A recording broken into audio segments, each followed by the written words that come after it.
Bienvenidos a una nueva edición de Entrevista. Hoy día tenemos la oportunidad de conversar con el famoso analista político y periodista Vladimir Stoll.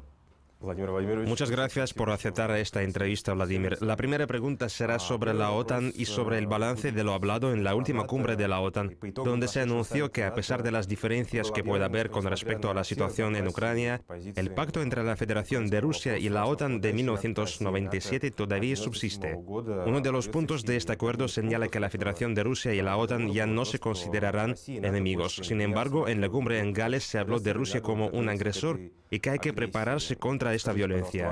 Díganos su opinión. ¿Qué supone Rusia para la OTAN hoy en día? Buenos días. Antes de nada me gustaría decir que en la cumbre de la OTAN que se celebró en Gales el 4 y 5 de septiembre de este año se confirmaron los principios básicos de la relación entre Rusia y la OTAN y se sugirió que el formato del Consejo OTAN-Rusia se conserve tal y como ha sido hasta ahora, al igual que las relaciones entre nuestro país y la Organización del Tratado del Atlántico Norte. En relación a esto me gustaría decir que la decisión de los países de la OTAN demuestra, teniendo en cuenta que Rusia no fue invitada a la cumbre y viendo el tono antirruso que ha tomado, demuestra, digo, que es imposible evitar la colaboración con la Federación de Rusia.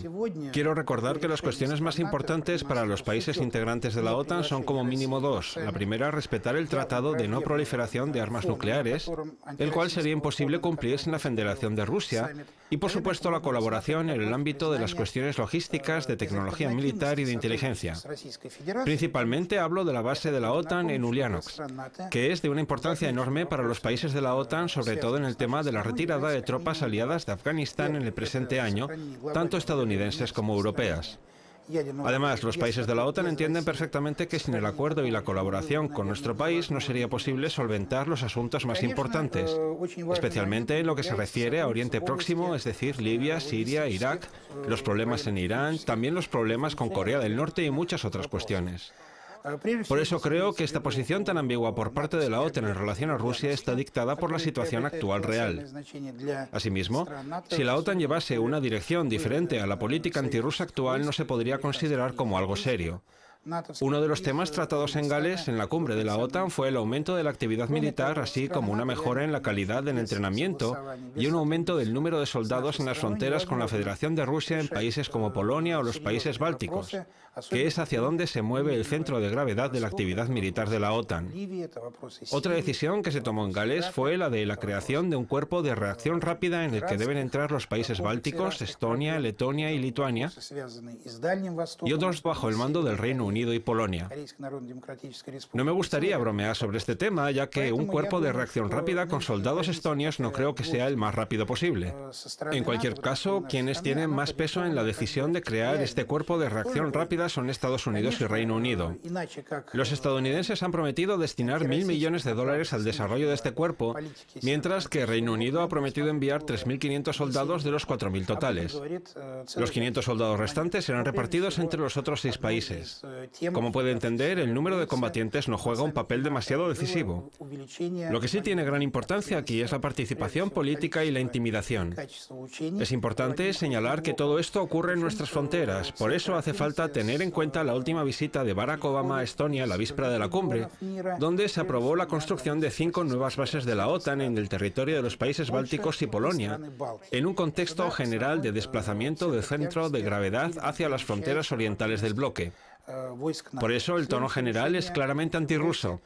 Además, Rusia no fue invitada a la cumbre de la OTAN y no es la primera vez que esto ocurre, ya se está convirtiendo en una tradición. Recuerdo a nuestros espectadores que tampoco nos invitaron a la cumbre en Riga hace unos años, donde se discutieron importantes cuestiones, al igual que en otras ocasiones. A nosotros nos invitan cuando creen que es necesario y no nos invitan cuando no es importante. Vladimir, ¿cómo cree en qué medida es unánime la posición de los países integrantes de la OTAN hacia Rusia? Bueno, en primer lugar, me parece que no comparten las mismas posturas dentro del propio bloque, porque precisamente uno de los asuntos que se trataron en Gales es el aumento de los gastos. Pero esto es algo que se lleva tratando desde 1949, desde la creación de la OTAN el 4 de abril de 1949, al firmar el Tratado de Washington. Estados Unidos insta constantemente a sus socios europeos a incrementar su inversión en la defensa de la Unión. Quiero recordar que todos los países europeos integrantes de la OTAN invierten no más del 2,5% de su PIB. Los estadounidenses solicitan incrementar ese porcentaje hasta el 3%, lo que supone una gran carga para estos países de la OTAN, especialmente los europeos. En cuanto a la OTAN, se puede decir que Estados Unidos obliga a los países que quizás no deseen gastar ese dinero a reconfirmar de esta manera su calidad de miembros. Efectivamente. Revalidar su participación mediante contribuciones financieras. Porque nadie quiere aportar dinero, todos quieren garantías máximas de seguridad, todos quieren tener independencia, pero que otros paguen la factura. Los europeos siempre tuvieron dos grandes problemas con la OTAN. Primero, la contribución financiera y segundo, el envío del personal militar, es decir, de los soldados.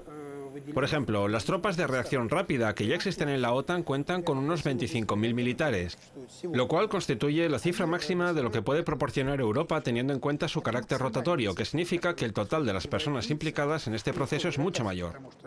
Lo mismo pasa con la decisión aprobada en Gales de la creación del Cuerpo de Reacción Inmediata con 4.000 soldados de los 7 países mencionados antes, que en realidad significa que, a causa de la rotación, serán unas 40.000 personas las que participen en el funcionamiento del cuerpo. Para Europa son cifras enormes. Vladimir, ¿qué conclusiones cree usted que debería sacar Rusia después de la última cumbre de la OTAN? El Ministerio de Defensa ruso ya declaró que la doctrina militar ratificada en 2010 será reconsiderada en cierta medida a finales del año 2014. Creo que dejará de ser optimista liberal, se endurecerá y contará ante todo con el apoyo del propio potencial nacional. Eso se refiere sobre todo a la sustitución de las importaciones para la industria militar. En mi opinión, hace unos años tomamos una decisión precipitada al concertar el contrato con Francia sobre el suministro de los portahelicópteros Mistral. En aquel entonces ese contrato se le presentó al anterior presidente, Nicolás Sarkozy, como un acto de buena voluntad de parte del presidente de nuestro país en aquel momento, Dmitry Medvedev, con el fin de apoyarle en la campaña electoral en la que el líder francés se encontraba inmerso. Desde el principio estaba claro, y hoy resulta todavía más evidente, que nosotros no necesitamos esos buques. Este tipo de armamento no corresponde a la realidad rusa, ya que sobre todo resulta inadecuado su empleo en las latitudes norte, en los mares del norte, así como en la región de Extremo Oriente, porque su uso requeriría esfuerzos adicionales para fortificar el casco de los buques, etc. Además, la doctrina militar rusa no estipula ningún tipo de operaciones de expedición. Lo que sí podemos y estamos dispuestos a hacer es luchar contra la piratería en los mares y océanos. Pero no es la tarea principal de nuestras Fuerzas Armadas ni de la Marina de Guerra rusa. Por lo tanto, las operaciones de expedición no son prioritarias para nosotros. Pero de todas formas, ¿Rusia va a reaccionar? Creo que sí, por supuesto. Rusia va a cambiar su tono durante las negociaciones con la OTAN y el número de contactos se va a reducir. Pienso que en lo que se refiere a las sanciones, Rusia debería mostrar cierta independencia y autoestima. Quiero decir que si mañana la buena gente de Europa o de Estados Unidos que nos está sancionando decide de golpe anular de forma benevolente las sanciones, Rusia no debe darles las gracias y anular inmediatamente las contramedidas. Creo que podrían seguir en vigor, sobre todo con respecto a ciertos países o sectores del mercado en concreto. Otra cosa es si nuestra economía está preparada para resistir la presión sancionadora de Occidente. Ustedes saben que el nuevo paquete de sanciones que se estuvo acordando dentro de la Unión Europea después de acabar la cumbre de la OTAN incluye sanciones en el ámbito financiero y ese es un tema bastante delicado para nosotros. Si nos remitimos a la historia, recordaremos que el sistema global financiero actual se fue creando en la época de la Segunda Guerra Mundial e incluso mucho antes, en la época de la guerra anglo-bóer de principios del siglo XX. Pero su estructura actual se creó en 1944 con la firma de los acuerdos de Bretton Woods, lo cual excluye nuestra participación. De manera que el sistema actual de las instituciones financieras internacionales implica el dominio anglosajón absoluto. Sin embargo, durante este año ha tenido lugar una intensificación de la cooperación mutua, por ejemplo, en el marco del grupo de los BRICS, lo cual preocupa mucho a nuestros socios, entre comillas, occidentales, porque los países que demuestran un crecimiento económico más rápido, que son Brasil, China, India, Sudáfrica y nosotros mismos, han acordado una serie de medidas con el fin de crear un fondo de divisas de reserva e instituciones financieras propias. Naturalmente, estos organismos no se crean en un día, se requiere mucho tiempo y mucho esfuerzo para conciliar los intereses de todos. Pero es una tendencia positiva para estos países y para la política global que naturalmente preocupa mucho, en primer lugar, a Estados Unidos y también a Europa. Ahora hacemos una pequeña pausa y volvemos enseguida. No se vayan.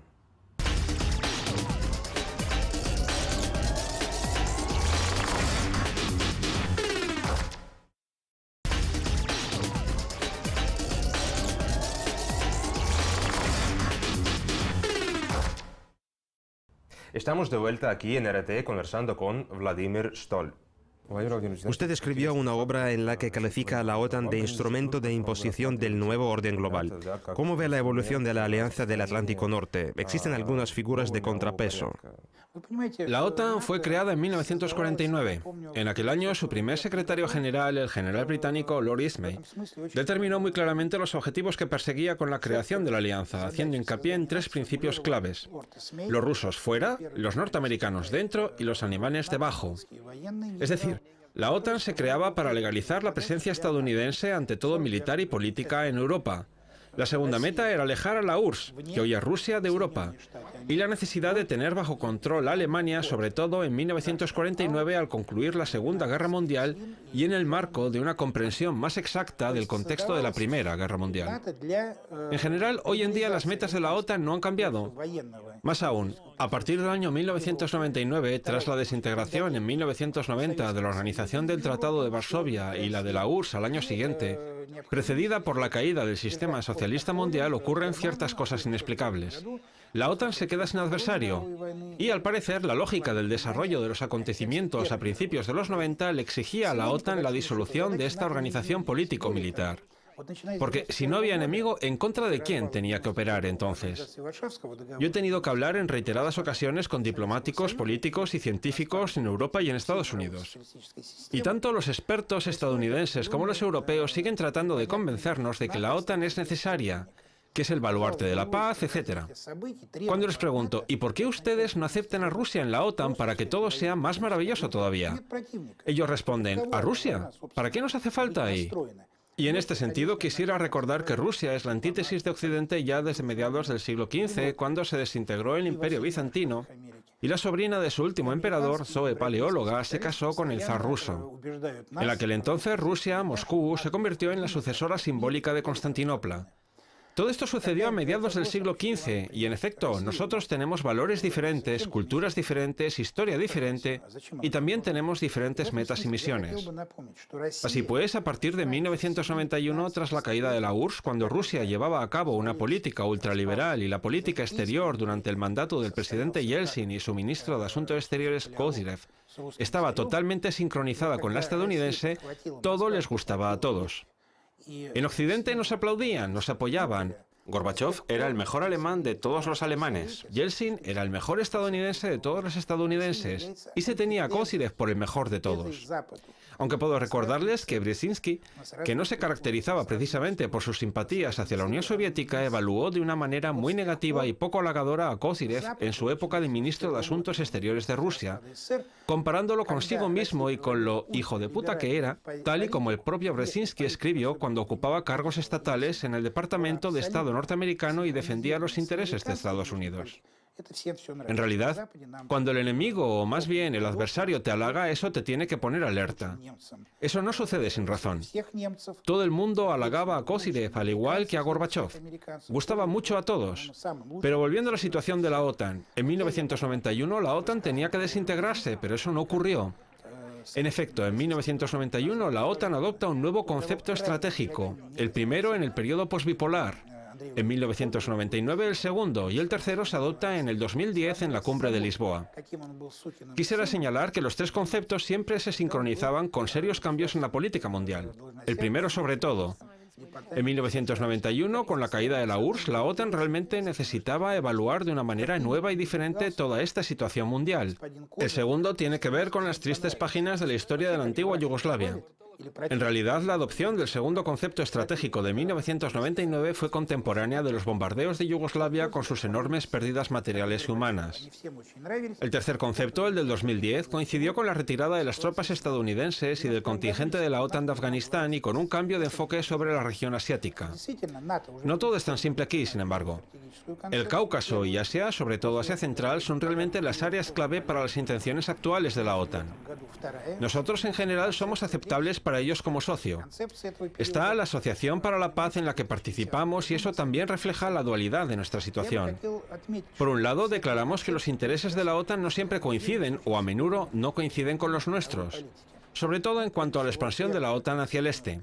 Recordemos que los líderes occidentales, los líderes estadounidenses, en el momento de la unificación de las dos Alemanias en 1990, prometían a Gorbachov y a Shevardnadze, nuestros dirigentes de aquel entonces, que la OTAN no iba a expandirse hacia el este.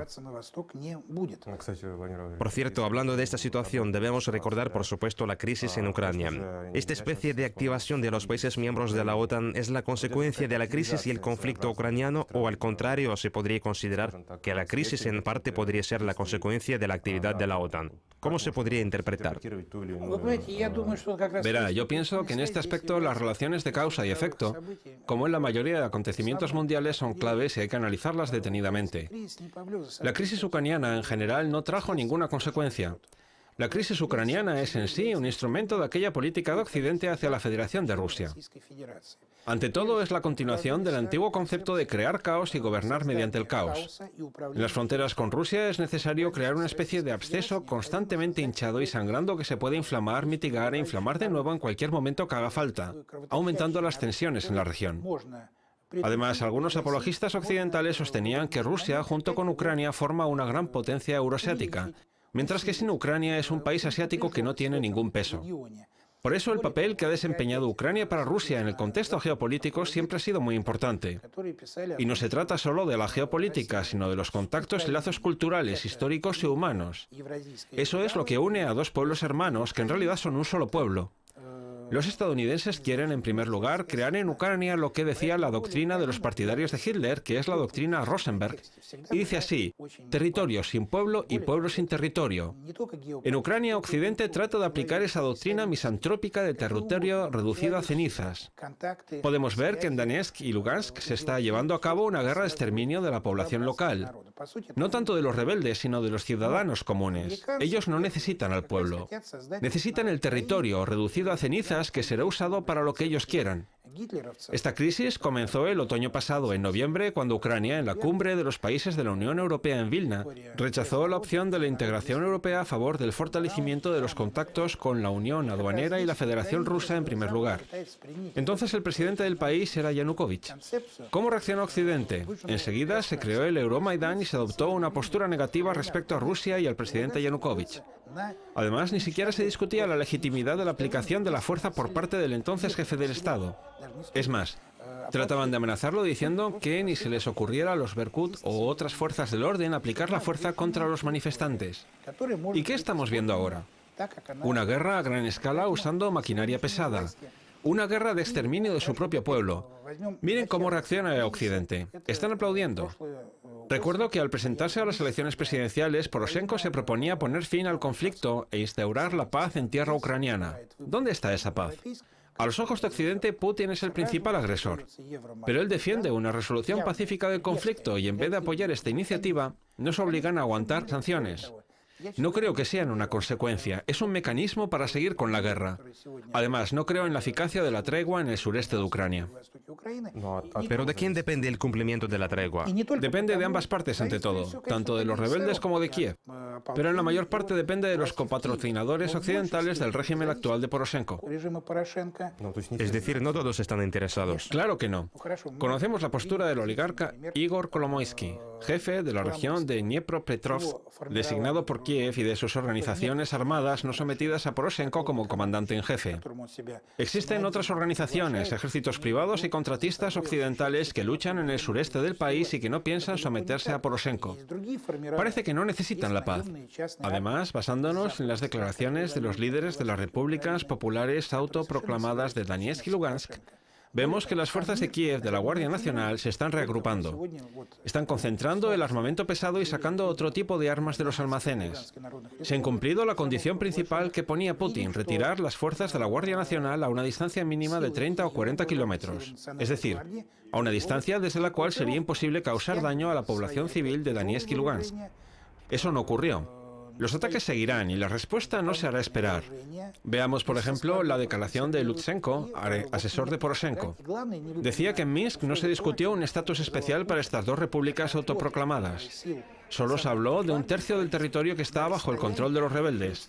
Los cambios ocurren sobre la marcha. Las declaraciones de Lutsenko como asesor de Poroshenko son increíbles. Me suenan a la cómica historia de la señora Psaki y sus amigas. Son muy falsas y carecen de profesionalidad.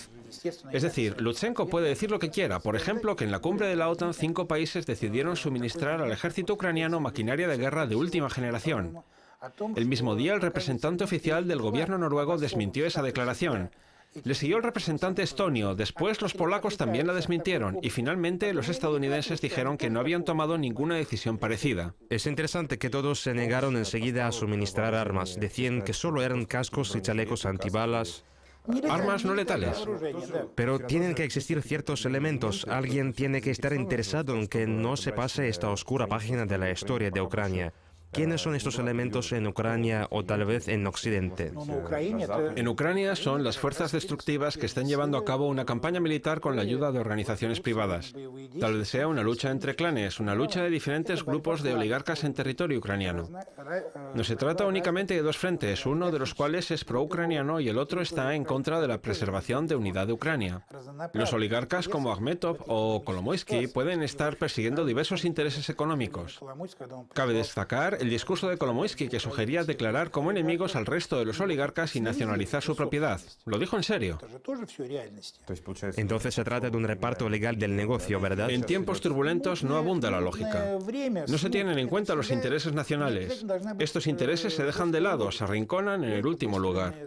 Sin embargo, los intereses unilaterales de la élite prevalecen. Hay gente que aprovecha esta situación para conseguir más dinero robando y monopolizando algunos de los sectores del negocio. Es una situación normal y corriente debido a las circunstancias. La revolución devora a sus hijos. Lo sabemos desde los tiempos de la Revolución Francesa. ¿Quién está interesado en el desarrollo del conflicto desde el punto de vista político? No veo a Poroshenko y a la gente de su entorno como políticos ucranianos independientes. Creo que Poroshenko se guía por los objetivos establecidos por los políticos estadounidenses. Él está en una situación muy difícil. Por una parte, ha de cumplir las órdenes de las personas que están detrás de él y por otra parte, debe procurar no dañar su imagen política. Se acerca el invierno y el país puede acabar destrozado en muchos aspectos. El ejército está derrotado. Según ciertas fuentes no oficiales, ya no se trata de centenares de víctimas, sino de miles o incluso de docenas de miles de pérdidas de militares ucranianos. En un principio se puede decir que los autodefensas han derrotado a todo el ejército estatal que tenía Ucrania cuando empezó el conflicto armado de Donetsk y Lugansk. Es terrible. Hoy día Ucrania dispone de 400.000 reclutas. No se le permite reclutar a más del 10% de la población al mismo tiempo. Actualmente en Ucrania se está infringiendo esta norma, lo que causa las protestas de la población debido al reclutamiento permanente de gente joven. Se trata del genocidio de la nación. La población masculina en edad reproductiva muere en una guerra sin sentido. Usted ha escrito en uno de sus artículos que se está llevando a cabo un juego global a gran escala para dividir Ucrania. Estados Unidos actúa contra Rusia. Al mismo tiempo se lleva a cabo un juego contra la Unión Europea. Las sanciones por parte de Rusia han afectado notablemente a la Unión Europea. ¿Se da cuenta la Unión Europea de que Estados Unidos le puede tender una trampa o actuar en su contra? Es la paradoja de las relaciones transatlánticas entre Estados Unidos y la Unión Europea o los Estados europeos miembros de la OTAN, a excepción de Turquía. Los europeos lo entienden todo perfectamente. Se dan cuenta de que son rehenes de la política que se lleva a cabo por los estadounidenses. Sin embargo, los europeos no tienen ninguna posibilidad de afrontar la presión de los norteamericanos. Aunque los representantes liberales de nuestra sociedad llevaban mucho tiempo sin aceptar el hecho de que Europa dependía por completo de Estados Unidos, ha quedado claro que los países europeos son marionetas de los norteamericanos. Los europeos entienden que dicha situación no les conviene. No les conviene empeorar las relaciones en vísperas del invierno. Es un factor muy importante. Por ejemplo, Eslovaquia tuvo problemas de calefacción por culpa de Ucrania que nos robaba el gas. Eslovaquia depende de Rusia en más del 50% de suministros energéticos. Por eso, el primer ministro de Eslovaquia fue uno de los primeros en pronunciarse. El primer ministro de Finlandia y los dirigentes de la República Checa no tardaron en expresar su opinión sobre dicho asunto también. Por supuesto, hay muchos debates sobre este tema. Otro ejemplo es la visita del alcalde de Tokio, que en su discurso dijo que los habitantes de Tokio ni siquiera sabían dónde se encontraba Ucrania y no entendían para qué se establecían las sanciones. Sin embargo, Japón sí que aprueba las sanciones económicas contra la Federación de Rusia. Estamos hablando de la opinión del alcalde y no de uno cualquiera que no sabe nada de política. Si ni siquiera el alcalde de Tokio entiende para qué se aplican las sanciones, no hay nada de qué hablar. Le cuento un chiste. Un periodista le pregunta a un diplomático japonés sobre un asunto muy importante. Y este le contesta, llama a Washington, ellos explicarán mejor la postura de nuestro país. Todo el mundo sabe que a partir del año 1945 Japón no tiene política exterior propia. Todo se decide en las orillas del Potomac, es decir, en Washington, y por políticos estadounidenses. Se puede sentir lástima por Europa, pero a mí no me dan lástima los países incapaces de ser independientes. Bueno, se trata de países pequeños que se ven obligados a sobrevivir. Me acuerdo de la visita de unos profesores de Praga. Nos preguntaron por qué Rusia actuaba en Europa de una manera tan pasiva y se quejaban de la presencia de militares norteamericanos en territorio de la República Checa. No estaban contentos con la presencia de militares soviéticos ni tampoco con la presencia de soldados norteamericanos. En realidad, en el mundo hay muy pocos países independientes. El resto de países carecen de soberanía nacional. Es un factor que hay que tener en cuenta. Hay que entender que los países europeos no son independientes desde el punto de vista de la política exterior militar porque ya no existe la política exterior ni de defensa como tal. Todo se entiende bajo el concepto de política exterior común y de defensa común. Hay un cargo de alto representante para la Unión de Asuntos Exteriores y Política de Seguridad. Los Estados miembros de la Unión Europea no toman decisiones por separado. Muchas gracias por esa entrevista tan interesante. Gracias a usted y suerte. Ha sido la conversación con el famoso analista político y periodista Vladimir Stoll. Más entrevistas con personas destacadas les esperan en nuestras futuras ediciones. Hasta la próxima.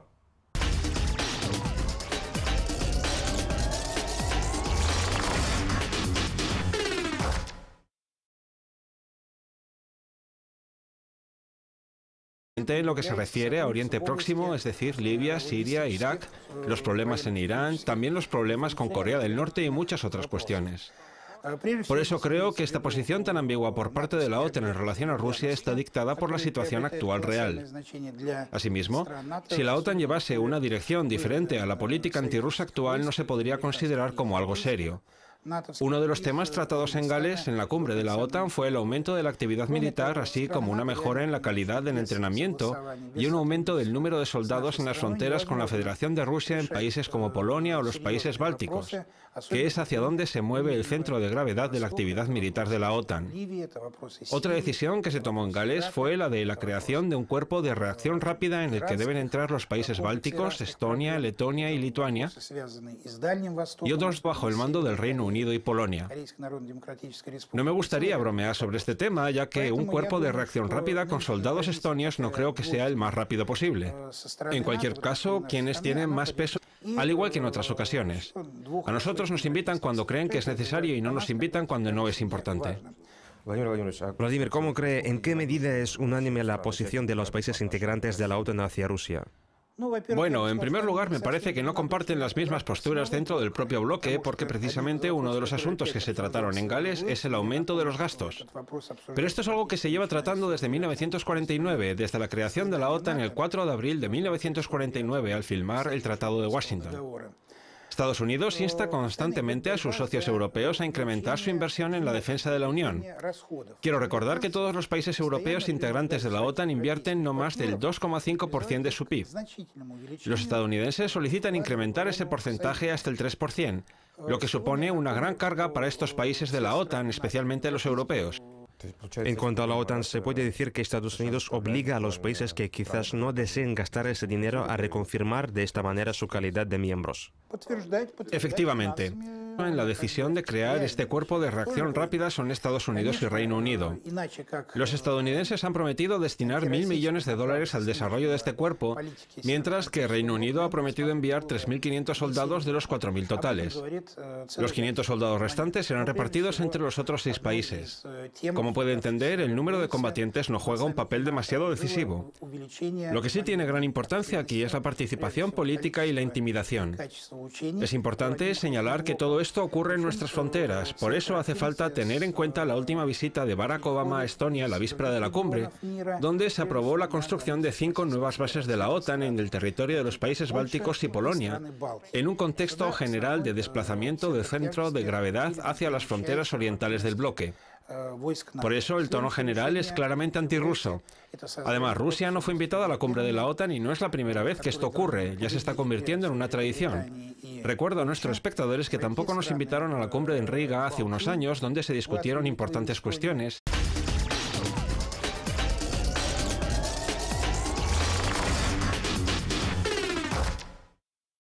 Bienvenidos a una nueva edición de Entrevista. Hoy día tenemos la oportunidad de conversar con el famoso analista político y periodista Vladimir Stol.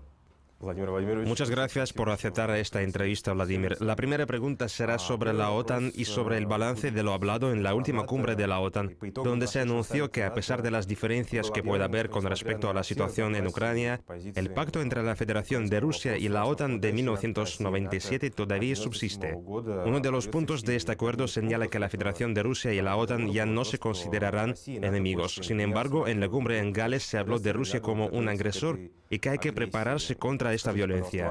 Díganos su opinión. ¿Qué supone Rusia para la OTAN hoy en día? Buenos días. Antes de nada me gustaría decir que en la cumbre de la OTAN que se celebró en Gales el 4 y 5 de septiembre de este año se confirmaron los principios básicos de la relación entre Rusia y la OTAN y se sugirió que el formato del Consejo OTAN-Rusia se conserve tal y como ha sido hasta ahora, al igual que las relaciones entre nuestro país y la Organización del Tratado del Atlántico Norte. En relación a esto, me gustaría decir que la decisión de los países de la OTAN demuestra, teniendo en cuenta que Rusia no fue invitada a la cumbre y viendo el tono antirruso que ha tomado, demuestra, digo, que es imposible evitar la colaboración con la Federación de Rusia. Quiero recordar que las cuestiones más importantes para los países integrantes de la OTAN son como mínimo dos. La primera, respetar el Tratado de No Proliferación de Armas Nucleares, el cual sería imposible cumplir sin la Federación de Rusia, y por supuesto la colaboración en el ámbito de las cuestiones logísticas, de tecnología militar y de inteligencia. Principalmente hablo de la base de la OTAN en Uliánovsk, que es de una importancia enorme para los países de la OTAN, sobre todo en el tema de la retirada de tropas aliadas de Afganistán en el presente año, tanto estadounidenses como europeas. Además, los países de la OTAN entienden perfectamente que sin el acuerdo y la colaboración con nuestro país no sería posible solventar los asuntos más importantes, especialmente